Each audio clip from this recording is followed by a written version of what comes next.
of videos, we have been talking about the G protein coupled receptors. So we said how a signaling molecule leads to activation of the G protein coupled receptor that eventually leads to the production of the secondary messengers. And those secondary messengers, they perform a wide range of functions in the signaling pathways.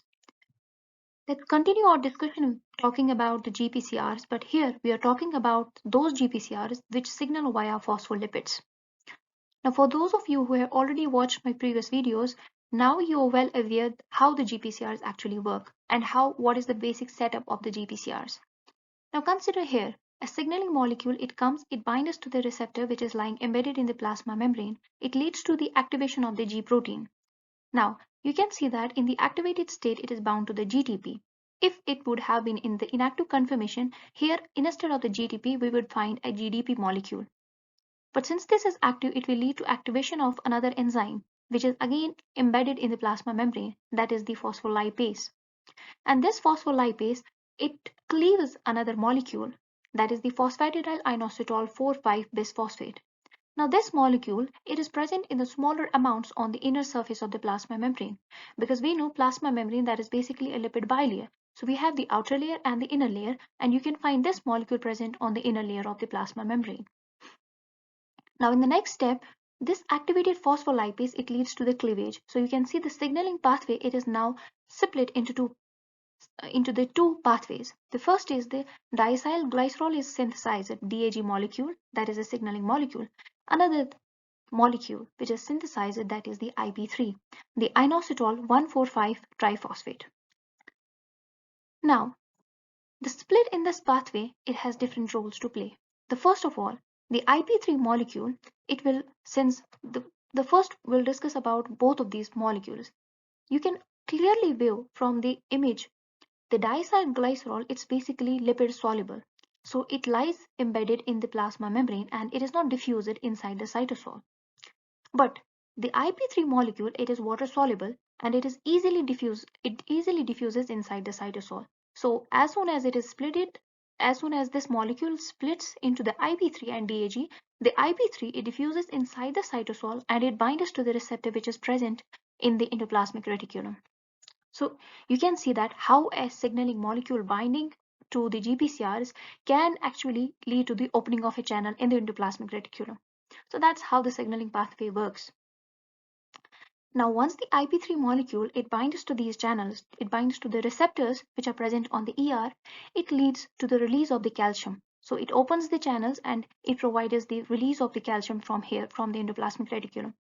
Now, it's a common fact that the endoplasmic reticulum, the lumen of the endoplasmic reticulum, that serves as a reservoir, or we can say a repository for the calcium ions. So the higher concentration of the calcium ions that is in the endoplasmic reticulum as compared to that in the cytosol. So you'll find more calcium inside the ER as compared to that in the cytosol. Now these channels, they lead to the opening of these channels and the calcium is released out.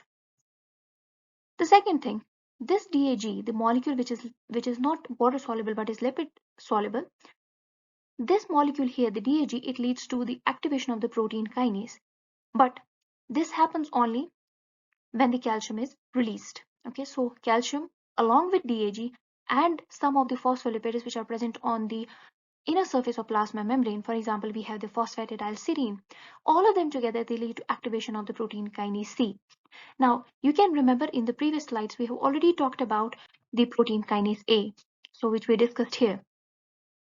So protein kinase A, it leads to the activation of, basically it carries out the phosphorylation of the certain proteins and that leads to activation of the proteins. For example, here if it goes inside the nucleus, it leads to the activation of this CREB here and it leads to the transcription of the particular set of genes. Similar functions are carried out by the protein kinase C as well. Now, so this was the GPCR signaling by the via the phospholipids. Let's talk about some. So till now, we discussed about those signaling molecules which are hydrophilic molecules. For example, we talked about the calcium, or we mostly talked about the cyclic nucleotides. So these molecules, they act within the cells.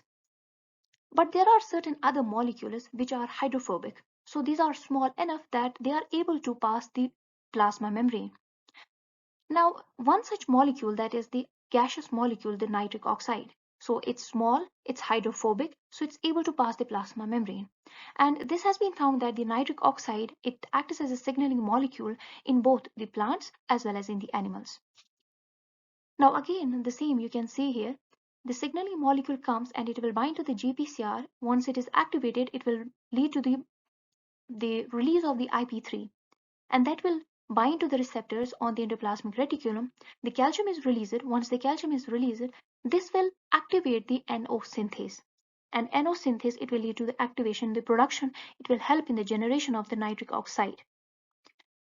The function of the nitric oxide, that is basically, it helps in the relaxation of the smooth muscles. Since, as I said earlier, it's a gaseous molecule and it has been known to play a very important role in signaling in case of both the plants as well as in case of the animals. And finally, the major function we discussed about the nitric oxide is that it helps in the contractions in case of the smooth muscle cells. Now in the next video, we'll discuss about another very important signaling pathway.